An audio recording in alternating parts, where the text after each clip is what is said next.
आप देख रहे हैं पार्थशर समाचार, सत्य परमो धर्म। जिला अधिकारियों के साथ वीडियो कॉन्फ्रेंस के माध्यम से कोविड-19 के बारे में अभिभावक मंत्री विजय वडेट्टीवार ने समीक्षा की और कहा कि तालुका स्तर पर ऑक्सीजन प्वाइंट स्थापित करने का काम युद्ध स्तर पर किया जाएगा। साथ ही स्थानीय प्रशासन को यह सुनिश्चित करने के लिए काम करना चाहिए कि रोगी को असुविधा न हो, ऐसे निर्देश दिए।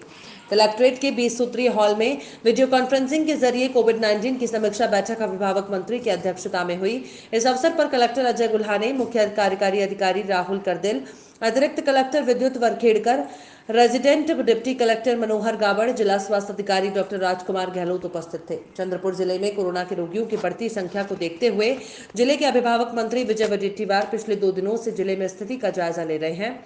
अधिकारियों को प्रत्येक पीएससी में कोविड केयर सेंटर स्थापित करने और वीडियो कॉन्फ्रेंसिंग के माध्यम से उनमें कम से कम 10 ऑक्सीजन बेड बनाने के उपाय करने के निर्देश दिए गए थे। ग्रामीण क्षेत्रों में कोरोना के प्रसार को रोकने के लिए तालथियों और ग्राम सेवकों को दुकानों पर नियंत्रण करना चाहिए और नियमों का पालन नहीं करने पर उचित कार्यवाही करनी चाहिए। अभिभावक मंत्री ने सुझाव दिया कि तालाबंदी के संदर्भ में आवश्यक भूमिका निभाई जानी चाहिए। रुग्णसंख्या फार झपाट्याने वाढते, त्यामुळे तिथे व्यवस्था उभ्या करणं हे सुद्धा आता अत्यंत महत्त्वाचं आहे आणि त्या दृष्टीने काम सुरू सुद्धा केलेलं आहे। तिकडे सीसीसी कोविड सेंटर असेल आणि प्रत्येक तालुक्याच्या ठिकाणी ऑक्सिजन बेड देण्याची कामं सुरू केलं असेल। त्यामध्ये काही तालुके नक्की सुटलेले आहेत, पण त्यासाठी आता पुन्हा प्रत्येकी 100 आम्ही ऑक्सिजन जनरेशन प्लांट लावण्याचं सुरू केलं आहे प्रत्येक तालुक्याच्या ठिकाणी। त्यामध्ये पहिल्या याच्यामध्ये चिमूर, मूल, ब्रह्मपुरी, वरोरा आणि राजुरा या 5 RH मध्ये जम्बो सिलेंडर निर्माण करणारे ऑक्सिजन प्लांट लावण्याचा निर्णय आम्ही घेतलेला आहे आणि त्या संदर्भात कारवाई सुद्धा सुरू झाली आहे। हे खरं आहे की त्याला थोडा उशीर होता, याचं कारणही आहे हे ऑक्सिजन प्लांट शोधताना आपण जे पुरवठादार आहेत, आत्ताची व्यवस्था जी आहे ती कोलमडण्याला कारण सुद्धा आहे की या संपूर्ण इक्विपमेंटची आवश्यकता आहे ती आता मिळणं कठीण झालेलं आहे।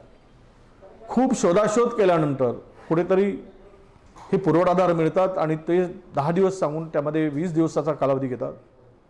कारण मागणी मोठ्या प्रमाणात आणि पुरवठादार कमी, यामुळेच आजची ही स्थिती निर्माण झालेली आहे। प्रशासनाने पुढच्या 8-10 दिवसांमध्ये ऑक्सिजन कॉन्सन्ट्रेटर किमान 10 लिटर क्षमतेचे 300 उपलब्ध करून घेण्याच्या सूचना केलेल्या आहेत आणि त्यांनी त्या पद्धतीने कारवाई सुरू सुद्धा केलेली आहे। प्रत्येक तालुक्याच्या ठिकाणी 50 बेड या ऑक्सिजन पाईपलाईनने तयार करण्याचे आदेश काढलेले आहेत आणि त्यामध्ये आता आपण 462 बेड ग्रामीण भागातील, त्यामध्ये तालुका स्तरावरच्या रुग्णालयामध्ये, शासकीय रुग्णालयामध्ये, RH मध्ये या व्यवस्था आता उभं करण्याचं काम सुरू झालेलं आहे। भविष्यात ऑक्सिजनचा तुटवडा लक्षात घेता हा तुटवडा प्रचंड मोठा असणार आहे। मी कालच माननीय मुख्यमंत्री महोदयांना सुद्धा त्यांच्या लक्षातही काही बाबी आम्ही आणून दिलेल्या आहेत। माननीय मुख्यमंत्री महोदयांनी पंतप्रधानांशी बोलून ऑक्सिजनचा तुटवडा बाहेरून कसं उपलब्ध करून घेता येईल त्याची तयारी केलेली आहे। आता रेल्वेच्या माध्यमातून सुद्धा आम्ही ऑक्सिजनची वाहतूक करून उपलब्ध करून देण्याचा निर्णय घेतला आहे। ऑक्सिजनचा तुटवडा भविष्यातील लक्षात घेऊन पुढच्या 10-12 दिवसामध्ये ऑक्सिजन जनरेशन प्लांट 500 जम्बो सिलेंडरचा उभं करण्याचा निर्णय सुद्धा प्रशासनाने घेतलेला आहे आणि तसे आदेश आम्ही त्यांना दिलेले आहेत। निधीची निश्चितच कमतरता नाही। डॉक्टर्स असतील, नर्स असतील, त्याला लागणारा सपोर्टेड मॅनपॉवर लागतो, तो उपलब्ध करताना प्रशासनाला फार अडचणीला सामोरं जावं लागत आहे। मला अनेक तक्रारी आल्या आहेत। आम्ही महानगरपालिकेची टीम ऑडिटसाठी लावलेली आहे। अनेक अधिकाऱ्यांच्या नियुक्त्या त्यामध्ये केलेल्या आहेत। या सगळ्या व्यवस्था करण्यासाठी वेगवेगळी जबाबदारी अधिकाऱ्यावर सोपवलेली आहे, परंतु काही रुग्णालय मात्र या कोविड पेशंटच्या असहायतेचा फायदा घेऊन प्रचंड लूटही करताना आम्हाला दिसते। जर काही रुग्णालय बेड उपलब्ध असून आणि बेड नाही म्हणून गंभीर आजार असलेल्या रुग्णांना ॲडमिट करून घेत नाही त्या हॉस्पिटलवर नक्कीच कारवाई भविष्यात करावी लागेल आणि त्या कारवाईचे आदेशसुद्धा आम्ही दिलेले आहे। या सगळ्या रुग्णालयांचं ऑडिटसुद्धा सुरू आहे, परंतु या संकटाच्या वेळेस संकटात सापडलेल्या माणसाला मदत करण्याऐवजी त्यांना लुटणं म्हणजेच खऱ्या अर्थानं हा देशद्रोह आहे, माणुसकीला काळिमा फासणं आहे असं मी म्हणेन। एकूणच परिस्थिती पाहिली तर आम्ही तर दर आठवड्यातून 2 दिवस मी चंद्रपुरामध्ये येत असतो, सगळ्या परिस्थितीची माहिती घेतो आणि दर आठवड्यातून 2 दिवस जे आम्ही सूचना देतो आहे त्याची अंमलबजावणी होते की नाही त्याची माहिती घेतो आहे। नवीन अधिकच्या काही व्यवस्था निर्माण करण्याच्या असतील त्यामध्ये प्रशासनाला आदेश देऊन करून घेण्याचं काम चाललेलं आहे। रेमडेसिवीरचा तुटवडा होता तो पूर्ण करू शकत नाही, पण किमान त्याला नक्की अधिकाधिक मिळवता येईल त्यासाठी प्रयत्न केले। गंभीर आजार असलेल्या रुग्णांना रेमडेसिवीर पुरवण्यासाठी जिल्हाधिकाऱ्यांच्याकडे संपूर्ण रुग्णांची माहिती देऊन त्यांना रेमडेसिवीर पुरवला जाईल अशी यंत्रणा जिल्हाधिकाऱ्यांनी स्वतः तयार करून कार्यान्वित केलेली आहे। बच्चों की कीचड़ में लौटने से लेकर भाई साहब के कपड़ों में लगी चटनी के दाग तक, आखिर कितना सहना पड़ता है बेचारे कपड़ों को। पर अब कपड़े साफ करना हो गया है इजी, क्योंकि नागपुर में पहली बार इंट्रोड्यूस हुआ है लॉन्ड्री इजी, जो करता है पर केजीज में क्लॉथ वॉश से लेकर dry clean, premium laundry, steam iron end much more, वो भी हाइजीन का पूरा ध्यान रखते हुए। लॉन्ड्री इजी करता है आपके कपड़े free pickup end drop. Contact 7066209007। Laundry easy, one stop solution for all your laundry needs. करीब 15 दिनों बाद एक बार फिर पालक मंत्री विजय वडेट्टीवार चंद्रपुर जिले में थे। उन्होंने नियोजन भवन में कोरोना परिस्थितियों का ब्यौरा देने के लिए एक पत्रकार परिषद आमंत्रित की। उन्होंने बताया कि स्थिति विस्फोटक है, हमें 32 टन ऑक्सीजन की जरूरत है, मगर हमारे पास केवल 23 टन ही उपलब्ध है। उसी तरह से उन्होंने बताया कि तकरीबन 1500 रेमडेसिविर इंजेक्शन लगने की संभावना है, इसमें से केवल 500 अभी तक उपलब्ध हो सके हैं। उन्होंने ये भी बताया कि जल्द ही विविध प्राइवेट और गवर्नमेंट जगह को मिला के तकरीबन 340 नए ऑक्सीजन बेड का इंतजाम किया जाने वाला है।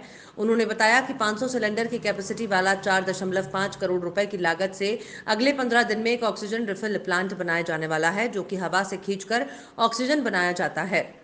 उसी तरह से उन्होंने बताया कि सभी फैक्ट्री जहां संभव है वहां CSR के माध्यम से ऑक्सीजन निर्माण करने का निर्देश दिया गया है और मुख्य ध्यान वेंटिलेटर, कॉन्सेंट्रेटर और ऑक्सीजन प्लांट बनाने पर है।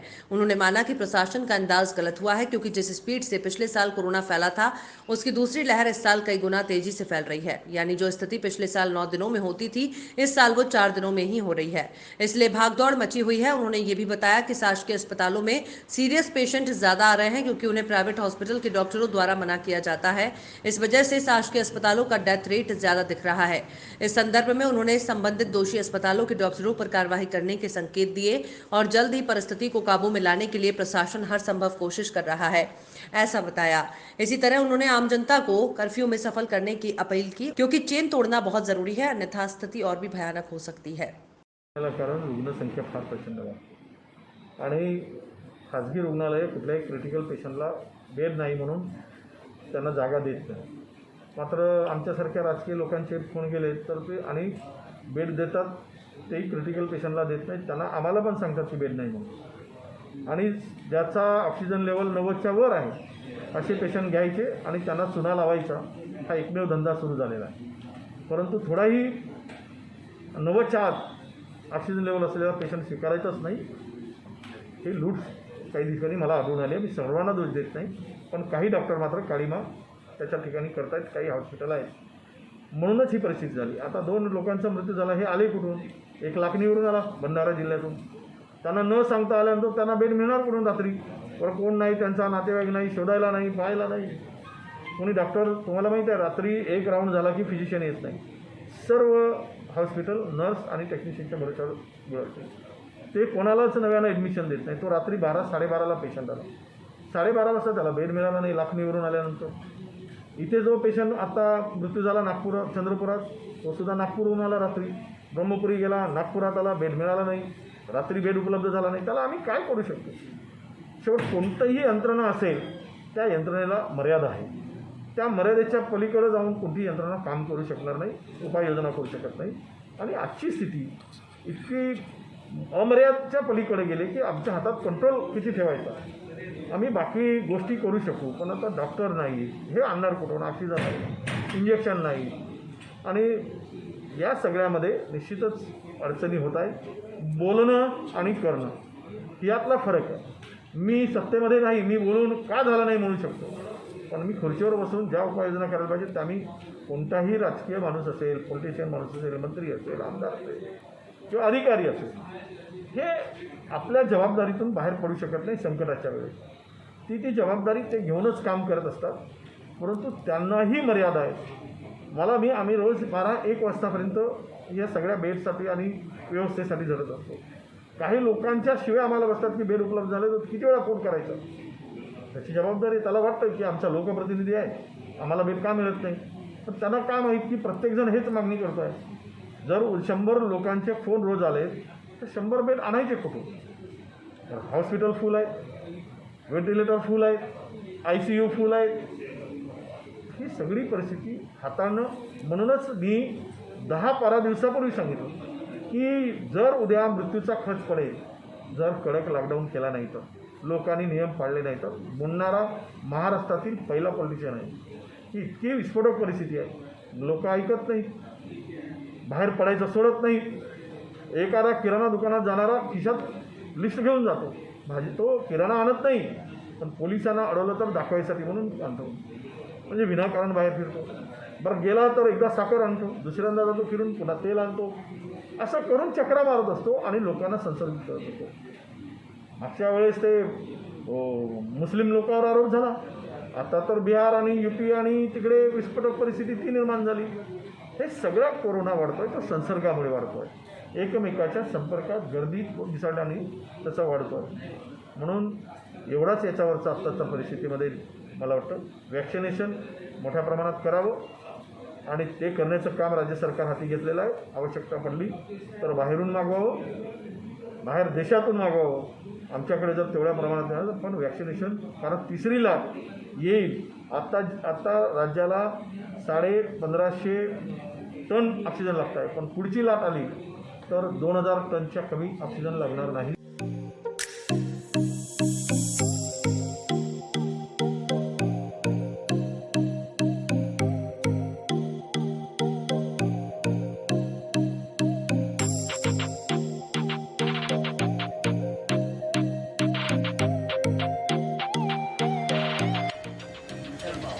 अच्छा, कैसा लगा टेस्ट? बढ़िया टेस्ट है और अच्छा है। दिनांक 20 अप्रैल 2021 को चंद्रपुर के पालक मंत्री और महाराष्ट्र के आपदा व्यवस्थापन मंत्री विजय वडेट्टीवार ने नियोजन भवन में प्रेस कॉन्फ्रेंस ली। भारतशर के मुख्य संपादक राजेश नायडू द्वारा पूछे गए सवाल के जवाब में उन्होंने बताया कि जल्द ही प्राइवेट हॉस्पिटल में भी और प्राइवेट डॉक्टर्स को भी RT-PCR टेस्ट कराने की अनुमति दी जाएगी।